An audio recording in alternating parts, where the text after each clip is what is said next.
I'm going to show you how you can turn on or off your Spotify offline mode. Now to get started, you want to go to your profile section up here, and then you want to go to settings and privacy. Now on here, you want to go to playback.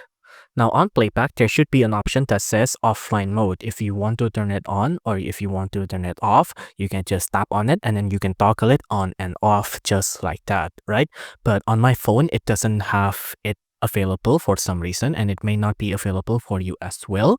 I'm not really sure for the causes of that, but if you don't have offline mode, then obviously it'll automatically be turned off as well. You'll just have to wait for updates or other bug fixes to roll out so you can hopefully get offline mode along with it as well. There is a couple of substitutes though if you want. So for example, here if I go down and then I go to data saving and offline, you can turn on data saver so you can get less data consumption when you're using Spotify, and you can also audio download for Spotify so you can also get some offline stuff on Spotify as well.